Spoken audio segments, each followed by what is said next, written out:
바울이 아시아로 가서 복음을 전하려고 하는데 성령께서 막으십니다. 또 비두니아로 가려고 하는데 예수의 영이 막습니다. 당시 지도를 보면은요, 아시아와 비두니아로 가는 그 모든 길이 막힘으로 인해서 바울은 동, 서, 남, 북으로 가는 모든 길이 막혀 버립니다. 왜 하나님께서 바울의 모든 문을 다 닫아버리셨을까요? 또 때때로 이처럼 하나님께서 우리 삶 가운데 이쪽 문도 닫으시고 저쪽 문도 닫으시고 모든 문과 길을 다 닫아버리실 때가 있을까요? 오늘은 말씀을 통해서 그 이야기를 좀 해보려고 합니다. 바울은 늘 먼저 유대인에게 복음을 전하는 것에 집중했던 사람입니다. 하지만 하나님께서는 바울에게 아니야, 너는 유대인에게만 복음을 증거하는 것이 아니라 그보다 더 크고 훨씬 더 큰 열방을 향해 복음을 증거해야 돼 라고 하시면서 오늘 본문에 등장하는 아시아와 비두니아로 가는 길을 막으시고 새로운 길을 여셨다는 것입니다. 그렇게 하나님께서는 바울의 제한된 시선을 넘어서 세계를 향한 하나님의 더 큰 계획을 드러내셨습니다. 바울은 아시아로 가고 싶었습니다. 그러나 하나님은 그 문을 닫아버렸습니다. 더 깊고 깊은 하나님의 계획은 유럽을 향해 있었기 때문이에요.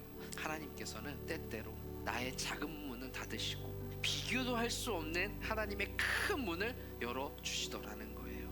고래는 연못에서 못 삽니다.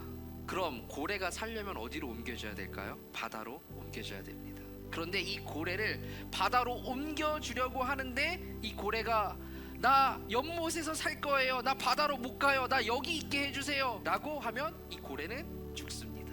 똑같은 겁니다. 하나님께서 우리를 큰 고래로 만드시고 우리에게 새로운 비전, 더 큰 비전을 주시고자 하시는 때가 있는데 우리는 계속해서 연못이 좋아요, 그냥 여기서 살래요 라고 하면서 그냥 여기서 몸부림칠 때가 있다라는 거예요. 더 큰 바다로 나아가야 하는데 말이죠. 하나님께서 우리 인생 가운데 나의 작은 문을 닫으시는 이유는 그것과 비교도 할 수 없는, 연못과 비교도 할 수 없는 하나님의 큰 바다, 큰 문을 열어주시기 위해서 상황을 몰아가신다라는 것입니다. 그래서 우리 인생의 때때로 그 문이 닫힐 때, 내가 계획했던, 내가 생각했던 그 길이 막힐 때 우리의 반응이 바뀌어야 되는 거예요.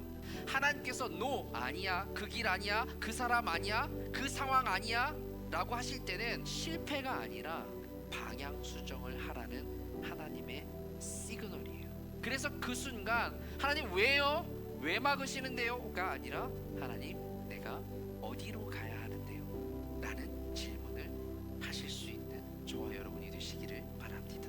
그러나 이 영적 원리가 모두에게 적용되는 것은 아닐 것입니다. 그래, 닫힌 문 뒤에 하나님의 큰 열린 문이 있어. 그런데 이 원리가 아무에게나 적용이 된다는 게 아니라는 거예요. 어떤 사람은 그냥 닫힌 그 문 앞에서 끝 나는 사람이 있습니다. 그래서 중요한 것이 뭐냐면 닫힌 문 앞에서, 그 닫힌 길 앞에서 우리가 어떻게 반응하느냐가 진짜 중요한 겁니다. 이것저것 다 탁탁 막힐 때 여러분들은 어떻게 반응하고 싶으십니까? 자연스럽게 투덜투덜대고 불평하게 됩니다. 내가 왜 거기 가야 되고, 내가 왜 그런 일을 해야 하며, 언제까지 이 문을 닫아 놓으실 거냐 라고 우리가 할 수 있습니다. 그런데 바울은 그 상황이 어떻게 하냐면 순종을 합니다. 하나님께서 열어주신 그 열린 문, 나는 아시아로, 나는 비두니아로 가고 싶었는데 내가 생각하지도 않았던 그 문, 계획하지도 기대하지도 않았던 그 문에 대해서 즉시로 순종합니다.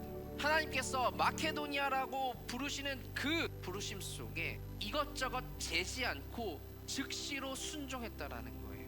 바울에게 지금 마케도니아의 정보가 있습니까? 마케도니아 가면 어떤 일을 당할지 모릅니다. 어떤 어려움이 있을지 몰라요. 그런데 이것저것 생각하지 않고 하나님께서 마케도니아로 가라 하시니까 즉시로 순종을 해요. 그런데 바울이 이 부르심에 왜 순종을 했고 어떻게 순종할 수 있었느냐가 중요해요. 그런데 오늘 10절에 보았더니 무엇을 보았기 때문에 순종했다고 이야기하고 있습니까? 환상을 본 후에. 정확히 이야기하면 바울은 환상을 보았기 때문에 순종한 게 아니라 그 환상을 정확하게 올바르게 해석할 수 있었기 때문에 순종할 수 있었던 거예요. 바로왕 환상을 봤습니다. 느부갓네살 왕도 봤습니다.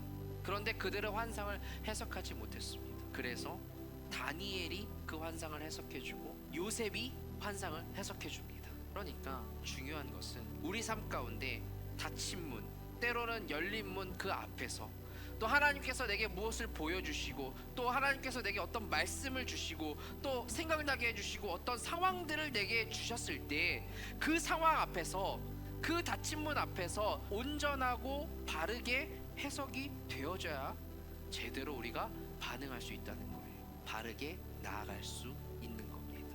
그러면 또 하나 궁금증이 생깁니다. 바울은 환상을 보았을 때 어떻게 그 환상을 바르게 해석할 수 있었을까요? 그 상황을 바르게 이해하려면 이 과정이 필요해요. 바울이 지금 한밤중에 환상을 보았다라고 이야기하고 있습니다. 질문입니다. 바울이 한밤중에 뭘 했을까요? 하나님 도대체 무슨 뜻입니까?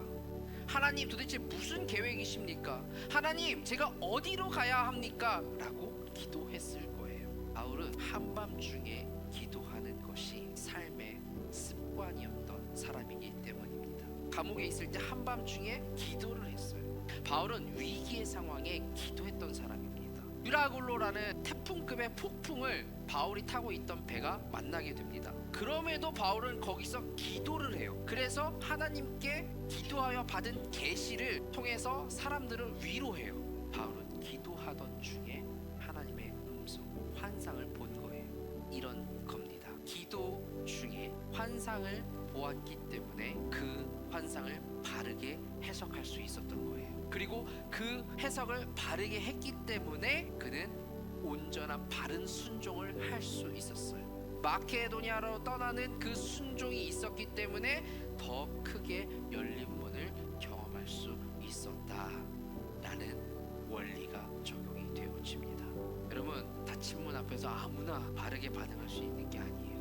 닫혀있는 그 문 앞에서 온전하게 바르게 반응하기 위해서는 온전한 해석이 있어야 되는데, 바르게 해석하기 위해서는 우리가 온전한 기도를 하나님 앞에 드려야 한다는 것입니다. 여러분, 도전합니다. 또 도전합니다. 그 닫힌 문이 우리 삶 가운데 찾아왔을 때 한탄하거나 그 자리에서 원망하거나 두려워하거나 멈추거나 울거나 답답해만 하지 마시고 그만큼 엎드려서 기도하는 은혜가 있기를 주님의 이름으로 간절히 축원합니다. 아멘. 하나님이 주시는 온전한 분별력이 기도해야 생긴대요. 너희 중에 누구든지 지혜가 부족하거든 모든 사람에게 후히 주시고 꾸짖지 아니하시는 하나님께 구하라. 그리하면 주시리라. 성령께서 우리 마음에 조명을 주지 않으시면 성경은 아무리 분명히 기록되어 있어도 우리에게는 아무 소용 없습니다. 우리가 성경을 읽고 성경을 듣고 배웁니다. 아니, 성경이라는 완전한 책을 가지고 있습니다. 우리에게는 말씀이 거기에 다 계시되어져 있어요. 그래서 우리가 하나님 앞에 하나님 환상 보여주세요, 하나님 제게 계시해 주세요, 하나님 제게 직접 들려주세요, 이런 기도를 하나님 앞에 올려드리는 건 오늘날 별로 의미가 없습니다. 왜냐하면 이미 여기 다 계시해 주셨기 때문입니다. 그런데 여기서 중요한 건 뭐냐면 이 말씀을 내가 깨달을 수 있어야 돼요. 근데 그 조명은, 깨달음은 성령 하나님을 통해서만 깨달을 수가 있어요. 그래서 성령 하나님께 기도해야 돼요. 기도해야 해석이 되고 기도해야 온전히 반응할 수 있게 되는데, 우리는 꿈만 꾸고 환상만 보고 성경 읽고 그냥 내가 해석을 해버립니다. 내가 원하는 대로 그것들을 해석해버려요. 언뜻 이 길이 좋아 보이니까 하나님이 이 길로 가라나 보다 하고 그 길로 그냥 갑니다. 하나님께서 요나에게 니느웨라는 도시에 가서 그 백성들에게 너의 악독이 가득 찼으니까 이제 하나님께 나에게 다시 돌이켜 라는 메시지를 전하라고 요나를 시킵니다. 그랬더니 요나가 어떻게 해요? 그게 싫은 거예요. 아니요 하나님, 그 니느웨 백성들은요 죄를 지었으니까 마땅히 죄값을 받아야죠. 돌이킬 기회를 주시다니요 하나님. 그러면서 하나님의 말씀에 순종하지 않고 다시스로 도망을 가려고 합니다. 그 말씀을 거부하고 다시스로 가려고 하는 그 순간에 일어난 상황을 한번 보세요. 그러나 요나가 여호와의 얼굴을 피하려고 일어나 다시스로 도망하여 욥바로 내려갔더니 마침 다시스로 가는 배를 만난지라. 다시스로 도망가려고 하는데 거기 마침 다시스로 가는 배가 있네요. 와, 요나 입장에서는 어떻게 받아들여질까요? 이 상황을 어떻게 해석했을까요? 그래, 하나님께서 니느웨를 향한 마음을 돌이키셨구나. 아, 이제 벌 주시려고 이제 내가 거기 안 가도 되나 보다. 그래, 내가 니느웨가 아니라 다시스로 가는 게 맞지. 봐봐, 하나님께서 다시스로 가는 배를 딱 준비해 주셨잖아. 이건 하나님 뜻이야. 이렇게 해석하지 않았을까요? 그런데 여러분, 우리가 많은 경우 이렇다는 거예요. 기도하지 않고 자의적으로 이렇게 해석하는 경우가 많다고요. 그 결과, 자의적으로 해석하고 간 결과 여호와께서 큰 바람을 바다 위에 내리심에 바다 가운데 큰 폭풍이 일어나 배가 거의 깨지게 된지라.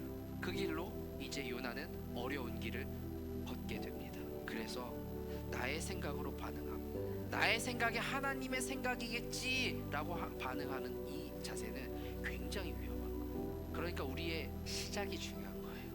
연주하기 전에 기도로 내 영혼을 조율하셔야 돼요. 그래야 아름다운 연주가 내 인생 가운데 흘러나오게 되는 거예요. 온전한 기도부터 시작이 되죠. 온전한 기도가 온전한 해석을 만들어내며 이 온전한 해석은 온전한 반응, 온전한 순종으로 이끕니다. 그리고 그 온전한 순종은 어떻게 해요? 더 크게 열린 문을 우리 가운데 안겨주십니다. 여러분, 우리 삶 가운데 어떤 닫힌 문이 계십니까? 누구에게도 말하지 못한 그 무겁고 무거운 닫힌 문이 계십니까? 그 닫힌 문 열려고 애쓰지 마세요. 하나님께서 그 문을 여러분이 직접 열라고 닫으신 게 아닙니다. 노아의 방주의 문을 하나님께서 직접 닫으셨죠. 그리고 직접 여셨어요. 하나님께서 때가 되면 직접 그 문을 열어주십니다. 그러니 닫힌 문을 어떻게 열어보려고 막 애쓰지 마시고 오히려 그 애씀과 노력으로 주의 전에 나와서 엎드려 기도하시는 거예요. 말씀 앞에 엎드려 기도함으로 온전한 해석 그리고 온전한 반응으로 인해서 그 닫힌 문 뒤에 있는 더 큰 열린 문을 기대하는 역사가 여러분 삶 가운데 있어야 된다는 거예요. 오늘 이 영적 원리가 여러분의 삶과 신앙 가운데 잘 적용이 되어져서